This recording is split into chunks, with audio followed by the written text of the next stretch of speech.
तपाईँको परिचय? मेरो नाम वासुदेव सिलवाल, सिद्धलेख 1 नलाङ।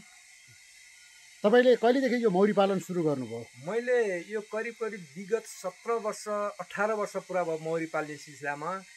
मलाई यो मौरी पाल्ने प्रेरणा चाहिँ पहिल्यैदेखि नै, म अलिकति चकचके स्वभावको मान्छे। जङ्गलको टोटकातिर मौरी हुँदाखेरि पनि जाने, झिक्ने, खाने हुन्थ्यो। यो घरको यो माथि पुरानो घरको टिनको झ्यालमा आएर मौरी गर्दाखेरि दिनको एकवटा टुक्रा झिकेर खाँदाखेरि मौरी नै भएर गएको।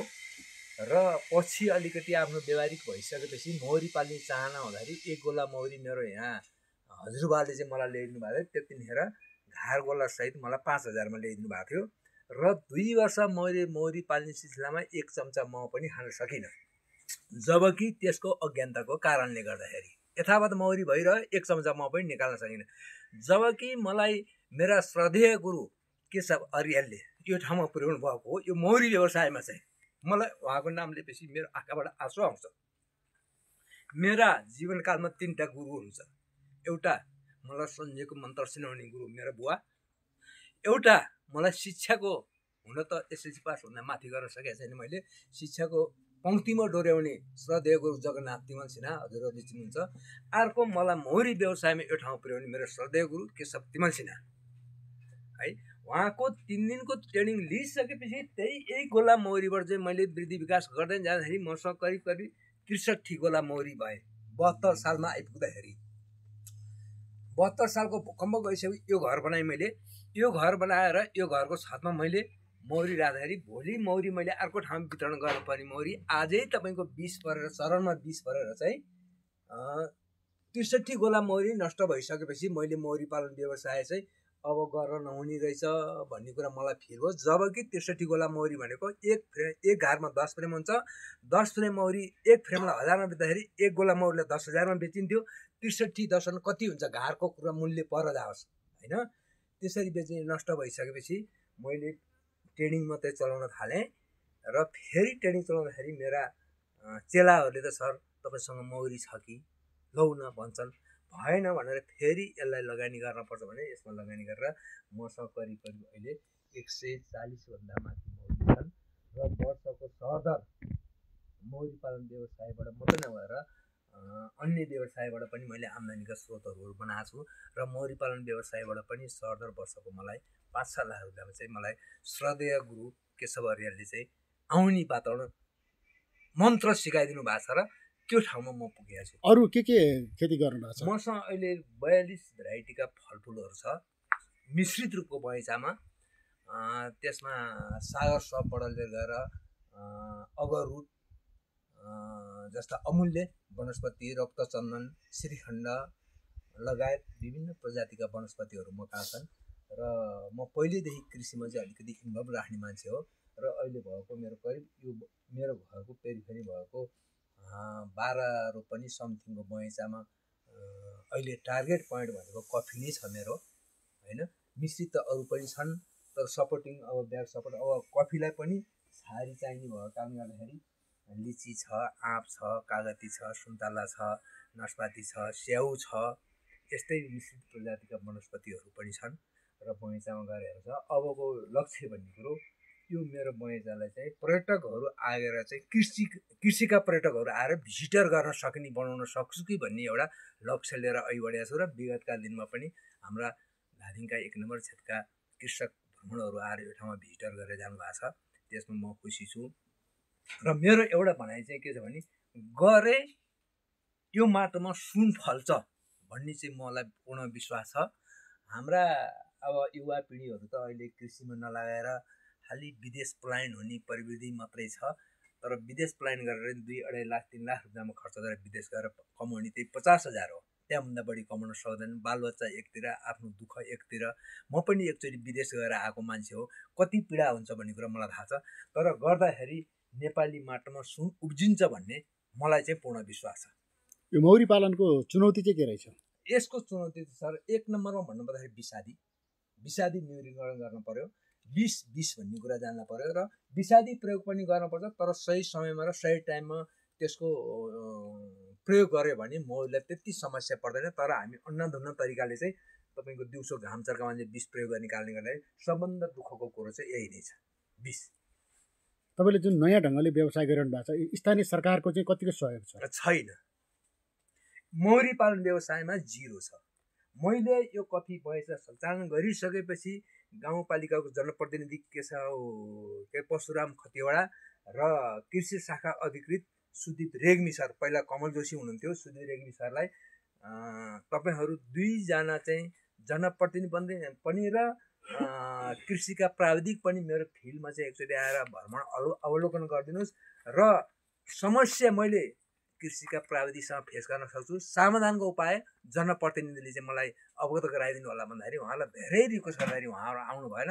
म आफ्नो एकल सङ्घर्षले हो। तर अहिले मेरो परिवार सिद्धलेमा हेर्न चाहिँ कफीको बगैँचा र मौरीको बगैँचा चाहिँ सायद अन्त छैन होला। यतिको कति लगानी गर्नुभयो यतिसम्म? अहिलेसम्मको हिसाब किताब गर्दाखेरि मेरो मौरीमा त करिब 10 लाख जति लगानी छ मेरो मौरीमा। अब अन्य बगैँचामा त सर बिरुवा जहाँ गए पनि नयाँ बिरुवा देख्न साथ लिएर आउँछु, 2टा 4टा 5वटा बदल्याउँछु, लगाउँछु, अनि फेरि बगैँचा भर्दै जान्छु। समुष्टमा भन्न पर्दाखेरि अहिलेको परिवेशमा होला मेरो बगैँचामा पनि 10-11 लाखको लगानी चाहिँ वनस्पति बिरुवाहरूमा होला, मौरी बाहेक।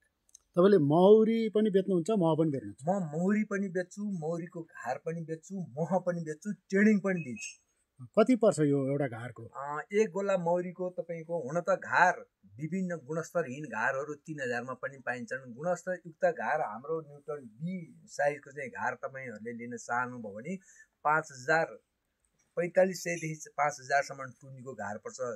न्युटन बी मापदण्डको घार देखासिखी गरेर नकल गरेका घारहरू त सस्तोमा पाइलान्। 1 फ्रेम मौरीको तपाईँको 1000 देखि 1200 मा हामीले बेच्छौँ र कृषकलाई दिँदाखेरि नयाँ किसानलाई 4 फ्रेम मौरी र एउटा रानो 4 फ्रेम मौरी पनि त्यो छाउरा कक्षको फ्रेम चाहिँ तल्लो लेयरको तार ढाकेको चाका सहित 4 फ्रेम मौरी रानो हालेर र नयाँ घारमा दिँदाखेरि 31को घार र 4 फ्रेम मौरी दिँदाखेरि तपाईँ हामी 9000 लिन्छौँ। टुनीकै घार र 4 फ्रेम मौरी दिँदाखेरि 10000 लिन्छौँ। 10 फ्रेम मौरी र टुनी घार दिँदाखेरि हामीले 17000 रुपियाँमा लिन्छौँ। यो जिल्ला सरकारी दर रेटकै हिसाब किताबले हामीले कारोबार गर्छौँ र बाहिरबाट आयात पनि गरिन्छ। करिब वर्षको चाहिँ 1500 गोला मौरी म खरिद बिक्री गर्छु र घार पनि म आफ्नो उत्पादन नहुँदाखेरि पनि बाहिरबाट आयात गरेर ल्याएर कृषकहरूको कोही आवश्यक परेको ठाउँमा बिक्री वितरण पनि गर्छु। कोही अब अहिलेसम्म टेन्डरमा त हालिएको छैन, आवश्यक परेमा भोलिको दिनमा समय अनुकूल मिले त त्यो पनि काम गरौँला। मौरीको चरणको चाहिँ कतिको समस्या छ? मौरीको चरण अहिलेको परिवेशमा त्यति छैन सर। विषादी प्रयोग गरेन भने त्यो चरणको त्यति समस्या छैन। विषादी प्रयोग गर्दै भने त तस नस नै छ यो व्यवसाय। विषादी प्रयोग भने कस्तो हो? यो तपाईँको जस्तो तोरीमा चाहिँ लाई लायो भने विष हालिदिने, बन्दाकोपीमा लाई लायो भने विष हालिदिने होइन, अनि गएर सिमीमा लाई लायो भने विष हालिदिने, अनि यिनीहरू त पुष्परस पराग चाहिँ पोलन लिनको लागि तिनीहरू वनस्पतिमा जाने भए, त्यस कारणले त्यहाँ विष हालिदिएपछि विष भएको पुष्परस लिएर आएको मौरी गोलाभित्र प्रवेश गरेको गोलै विषादी युक्त बनाउँछ। अनि त्यस कारणले जर्मिनेसन त ठ्याक्कै जिरै हुन्छ। त्यसको लागि के गर्ने हुन्थ्यो जस्तो लाग्छ? होइन, स्थानीय सरकारले ठ्याक्कै विषादी निषेधित क्षेत्र नै घोषणा गर्दैदेखि चाहिँ म चाहिँ अति खुसी हुन्थेँ। विषलाई विष नै भन्ने कुरा सिक्न पर्यो। विषलाई औषधि, औषधिलाई ओहती भन्न चाहिँ भएन। विषलाई विष, औषधिलाई ओहती भन्न चाहिँ सिक्न पर्यो भन्ने मेरो सोच हो। र यसरी चाहिँ तपाईँको चाहिँ मौरी पालन व्यवसाय लगायत कफी खेती गर्दाखेरि चाहिँ रासायनिक मललाई पनि ठ्याक्कै वञ्चित गर्नलाई चाहिँ ठ्याक्कै यसले बाटो देखाउँदो रहेछ भन्ने कुरा चाहिँ मलाई अनुभव भयो। र रासायनिक मल पनि हाम्रो मानव स्वास्थ्यको लागि चाहिँ उपयुक्त जस्तो चाहिँ मलाई लाग्दैन। जस्तो यो विष प्रयोग गर्ने समयमा चाहिँ यो कृत्रिम खाद्यान्न अघि बनाउने भन्नुभएको छ नि, कृत्रिम आहार, यो मात्रै बनाएर मौरीलाई भित्रै राख्न सक्ने त्यो पोसिबल हुँदैन सर। त्यो पोसिबल हुँदैन। किनभने चरणमा गएको मौरी एउटा न एउटा निक्लेर त गइरहेको हुन्छ। त्यसले पुष्परस लिएर आउँछ, ल्याइसकेपछि विषग्रस्त क्षेत्रको पुष्परस ल्यायो, गोलै विषयुक्त हुन्छ। त्यो पुष्परस एउटाले ल्याएर राख्छ, अर्कोले तान्छ, अर्कोले फिल्टर गर्छ, अर्कोले तान्छ, अर्कोले फिल्टर गर्छ। त्यहाँ सबै रातैभरि काम गरिरहेको हुन्छन् तिनीहरूले। त्यस कारणले सबै रोगी बन्न जान्छ क्या। उनीहरूले त 80% पानीको मात्रा भएकोलाई त 80% महको मात्रामा ल्याएर प्रशोधन गर्छन्। त्यो कारणले गर्दा सबै विषयुक्त हुन्छ। कृत्रिम आहार तपाईँले त बनाइरहनु भएको छ, अरू किसानले पनि यो आएर बनाउन सक्छ कि सक्दैन, यसमा सक्छ। के प्रयोग गरे हुन्छ, यसमा यसलाई कसरी कृत्रिम आहार बनाउने बनाउन अलिकति कस्टली र झन्झटिलो चाहिँ छ। सबभन्दा सजिलो चाहिँ कृत्रिम आहार बनाउन चिनी चास्नी बनाएर दिने चलन छ होइन। त्योभन्दा पनि मेरो आफ्नो अनुभवमा र मैले गुरुबाट लिएको चाहिँ सल्लाह सुझाव अनुसार, गुरु मन्त्र अनुसार आफैले कृत्रिम आहार बनाएर दियौँ भने सस्तो र अहिले कस्ट देखिन्छ, तर पछाडिका दिनमा हेर्दाखेरि चाहिँ सस्तो र सुलभ पर्न जाने भन्ने कुरा चाहिँ मलाई त्यो फिल भइरहेको छ। मानव स्वास्थ्यको लागि पनि फाइदा भइन्छ। के प्रयोग गरे हुन्छ, यसको विधि अलिकति?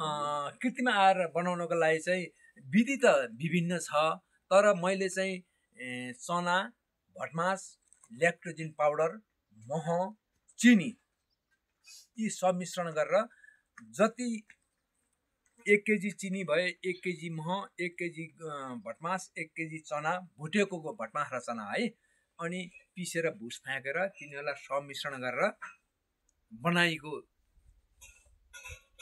कृत्रिम आहार हो त्यो। अनि कतिपयले त अन्डा पनि राखेर बनाउने चलन छ, कुखुराको पहेँलो अन्डा।